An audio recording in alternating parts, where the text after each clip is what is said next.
القادر university case میں سابق وزیر اعظم عمران خان صاحب کو سزا سنا دی گئی ہے. شمام میں سبھی ننگے. ایک مرتبہ پھر شدت سے اس بات کا احساس ہوا ہے. البتہ یہ القادر یونیورسٹی کیس آخر ہے کیا, اس میں خان صاحب کا جرم کیا ہے, یہ ساری باتیں آپ کا بھائی اس میں کرنے لگا ہے. 2018 میں کہانی شروع ہوتی ہے. خان صاحب جو ہے وہ وزیر اعظم پاکستان ہے. پاکستان کے ایک پراپرٹی ڈیلر نے 2 نمبری کے ذریعے پیسہ بھجوایا برطانیہ. برطانیہ کی جو کرائم ایجنسی تھی اس نے اس پیسے کو ڈیٹیکٹ کیا اور اس کے بعد پاکستان کو کہا کہ یار یہ غیر قانونی پیسہ آیا ہوا ہے, لہذا قانون یہ کہتا ہے کہ ہم یہ رقم آپ کو ریٹرن کریں گے. اس پیسے کا جو تخمینہ لگایا گیا وہ 190 ملین پاؤنڈ تھا. اب یہ پیسہ واپس آ کر پاکستان کے قومی خزانے میں جانا چاہیے تھا. وہ پیسہ واپس آتا ہے اسٹیٹ بینک کے ذریعے جمع کرایا جاتا, لیکن خان صاحب نے اس سارے پیسے کو اٹھا کر سپریم کورٹ کے اکاؤنٹ میں جمع کروایا. اور کیوں کروایا, یہاں سے 2 نمبری کی شروعات ہو رہی ہے.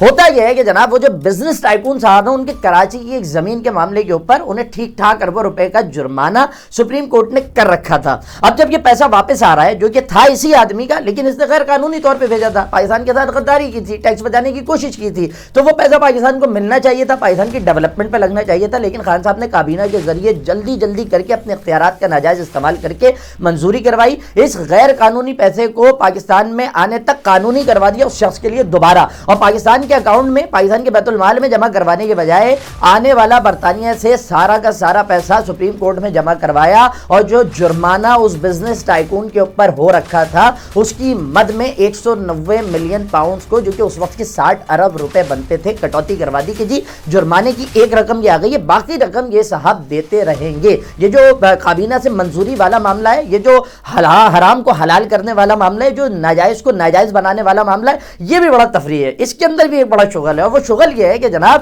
اس سارے معاملے کو کابینہ ایک چیز کی منظوری دے رہی ہے, یہاں پہ مہینوں گزر جاتے ہیں, یہاں پہ بحث ہوتی رہتی ہے, یہاں پہ ڈسکشن ہوتی رہتی ہے. 3.5 منٹ کے اندر اس معاملے کی منظوری دلوائی گئی تھی. شہزاد اکبر گئے تھے, جس کو بعد میں وزراء نے قبولا تھا. شہزاد اکبر نے آ کے کہا جی یہ لفافہ ہے, اس کی منظوری چاہیے, اس لفافے کو کھول نہیں سکتے, برطانوی حکومت نے ہمیں منع کیا, لہذا آپ اس کے اوپر ایگری کر لیں. وزراء نے اس پہ ایگری کیا. 3.5 منٹ میں غیر قانونی 190 ملین پاؤنڈ اس کو قانونی کر کے دوبارہ سے اسی پراپرٹی ڈیلر, اسی بزنس ٹائکون کے جھولی میں ڈال کر اسے براہ راست فائدہ پہنچایا گیا, جس نے کرپشن کر کے پاکستان کے ساتھ 2 نمبری کی تھی. اچھا, خان صاحب نے سب کچھ کر دیا. اب آپ بولیں یار دوستی یاری میں بندہ کر دیتا ہے, جو کہ اتنا نہیں ہوتا, لیکن اس کے نتیجے میں کیا خان صاحب کو بھی کچھ ملا. تو القادر یونیورسٹی کے لیے جو ساری زمین کے معاملات ہیں, جو جہلم کے اندر خان صاحب کو 458 کنال اراضی دی گئی, وہ اسی بزنس ٹائکون نے سارے کیس کے بعد دی کہ بھئی آپ نے اتنا مجھے فائدہ پہنچایا ہے, تو لہذا تحفے کے طور پر جہلم کے اندر 458 کنال پر مبنی اراضی جو پہلے زلفی بخاری کے نام پر ہوئی.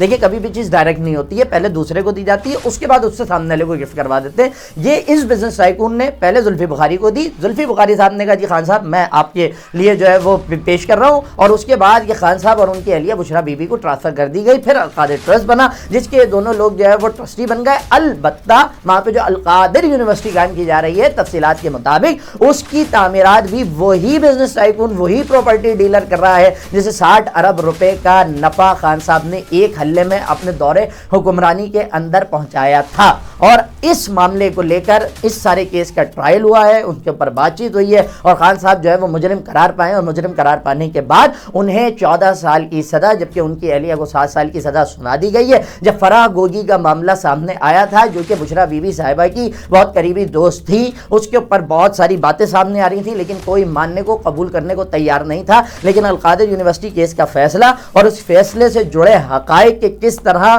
وہ چیز جو کہ پاکستان کا حق تھی, وہ چیز کہ جس کے اوپر اس آدمی سے مزید سوال جواب ہونے چاہیے تھے کہ جناب آپ نے اس پیسے کو ایسے غیر قانونی طور پر کیسے بھیجا, کیوں پاکستان کے ساتھ کھلواڑ کیا, کیوں ہمارے ٹیکسز کے ساتھ جو ایک نظام ہے اس نظام کو آپ نے سبوتاژ کرنے کی کوشش کی, بلکہ یہ سب کرنے کے بجائے وہ پیسہ لا کر غیر قانونی پیسہ اسی شخص کی جھولی میں دوبارہ ڈالا گیا, اور وہ چیز آج گلے پڑ گئی ہے. یہ ہے القادر یونیورسٹی کیس, جس کی ابتدا سے لے کے اب تک کی ساری باتیں, ساری کہانی میں نے آپ کے سامنے رکھ دی. کون ٹھیک ہے کون غلط ہے فیصلہ آپ نے کرنا ہے. میں اس کے حوالے سے اس ویڈیو میں مزید کوئی بات نہیں کروں گا.